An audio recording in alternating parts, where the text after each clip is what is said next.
महाराज राजा फरनन नारी सब एकत्रित हो गए हैं। महाराज सबसे पहले श्री जनकपुर के राजा जनक जी का आगमन हुआ।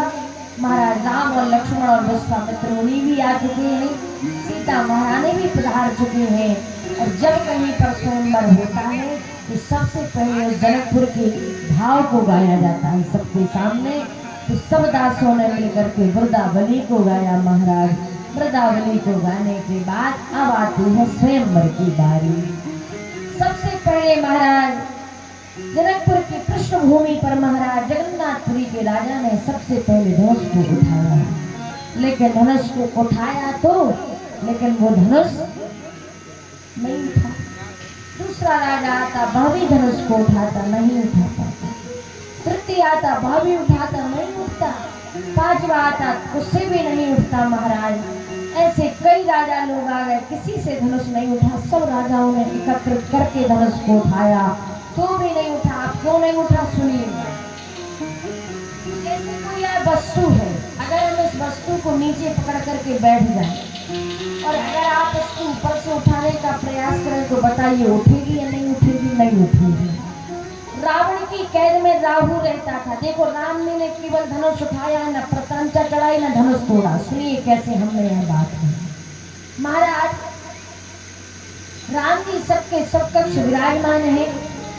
राहु को रावण ने आदेश दिया, अगर तुम्हें हमारी कैद से मुक्त होना है तो आज कुछ भी हो जाए तुम्हारे लिए महाराज राम जी का विवाह सीता जी से नहीं होने देंगे, का बिल्कुल विवाह नहीं होने देंगे।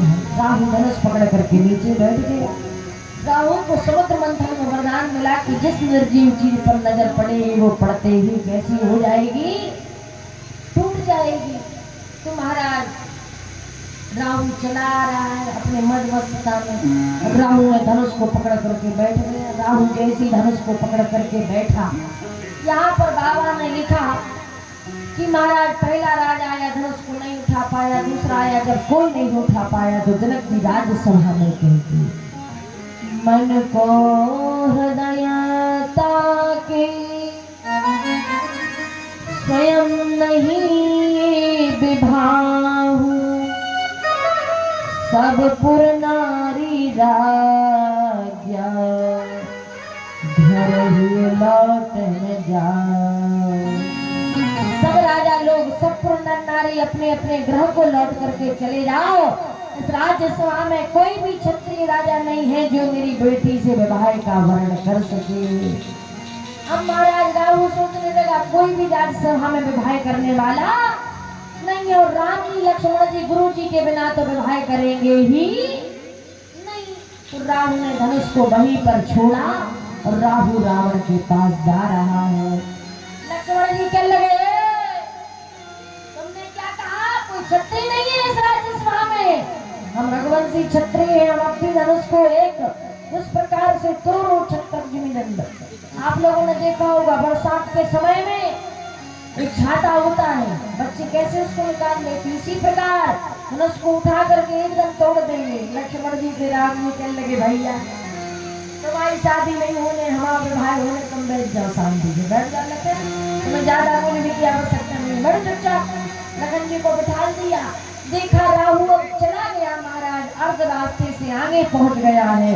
उसी समय विश्वामित्र मुनि ने क्या कहा, उठहु राम धन भंजहु तापा, मिटहु तात जनक परितापा।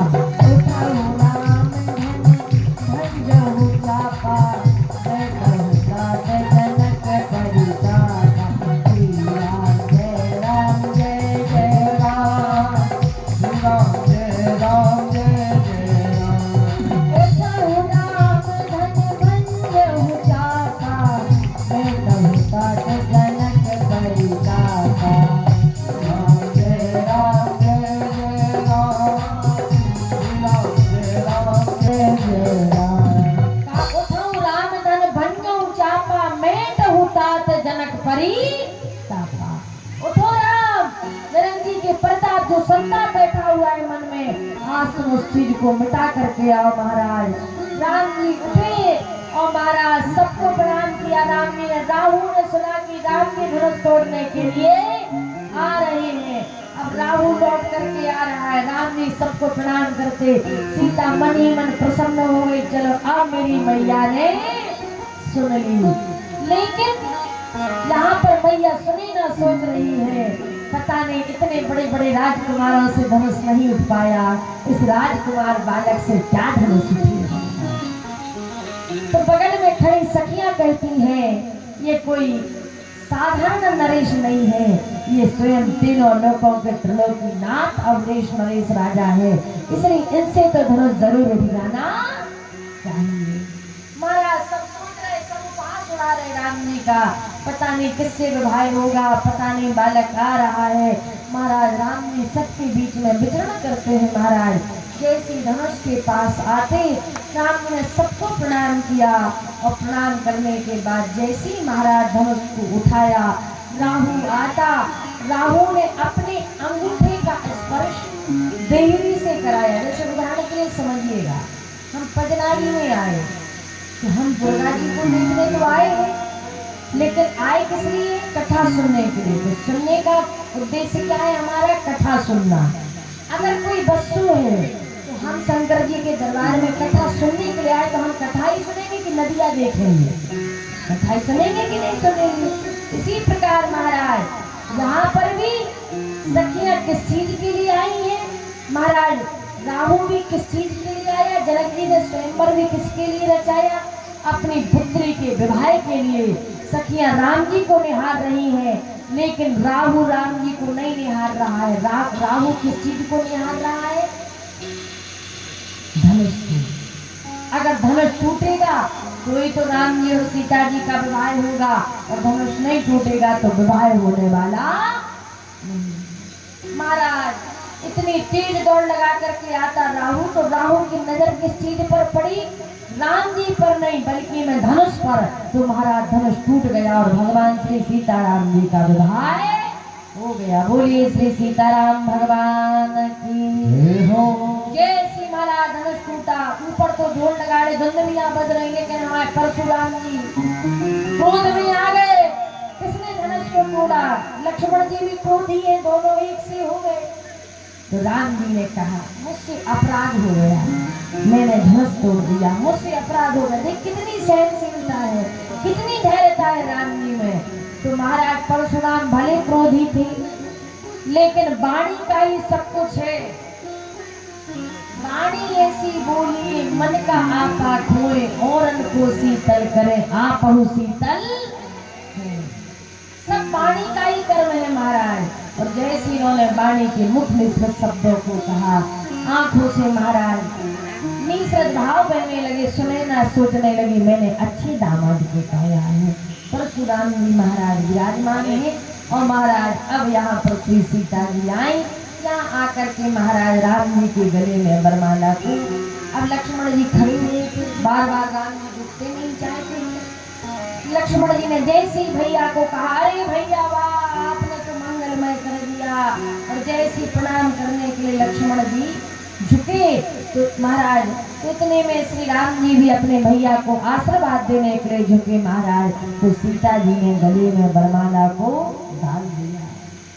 अब देखो कभी समय मिलेगा तो हम सुनाएंगे, अब समय नहीं है दादा हमारे लिए ना। आप लोग सोचो हम चले जाए बाद में सुकेत करो कि देवी जी आएंगी तो ऐसे ही कर दो तो क्या। अब हमारी सुई समझो परिस्थिति है कि नहीं?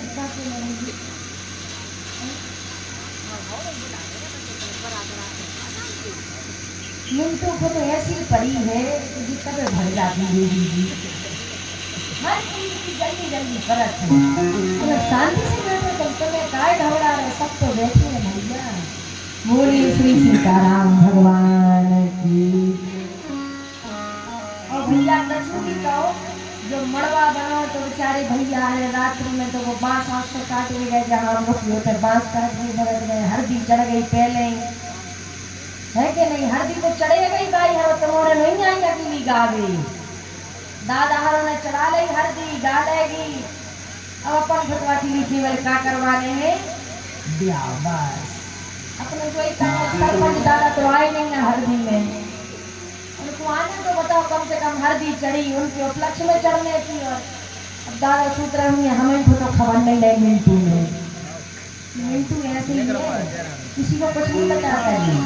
तो भैया बढ़िया भाव से देखो आप लोग कहें भैया पजनारी में भैया लोगों की कार्यकर्ताओं की कमी नहीं, बेचारे कहाँ कहाँ नदियाँ में कूद के तो गए थुनिया काट गए, 4-5 जने फिर भी बनो मड़वा अच्छा बढ़िया बना मड़वा उन्होंने हमारी बात तो रखी कम से कम है कि नहीं। तो बोलिए श्री कृष्ण कन्हैया लाल की जय हो। राम भगवान की जय हो।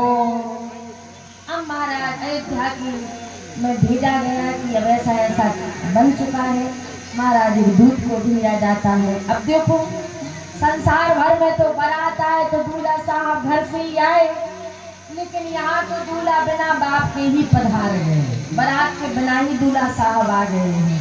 अब महाराज अयोध्या खबर पहुंची तो भरत शत्रुघ्न महाराज और अयोध्या वासियों को लेकर के श्री दशरथ जी महाराज वशिष्ठ मुनि के साथ अब बारात लेकर के आएंगे।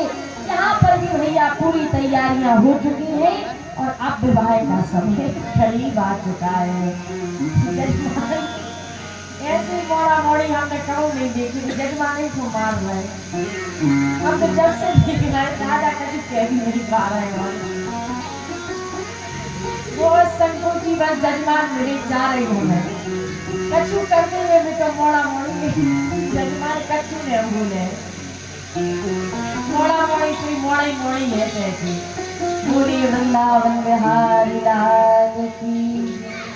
अब भैया झांकी का दर्शन हम और आप करेंगे। यहाँ पर महाराज बड़ा सुंदर भाव से अयोध्या से निकल चुकी है और कहाँ आ रही है, जनकपुर की तरफ आ रही महाराज मिथिला नगरी में। और महाराज सबका स्वागत भाव किया गया, जनवासों में रखा गया।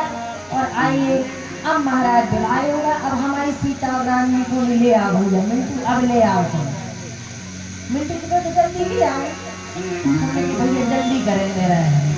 अब आइए सुंदर भाव से बारात आ रही है, आइए सभी लोग हमारे साथ गाएं। तू मुझे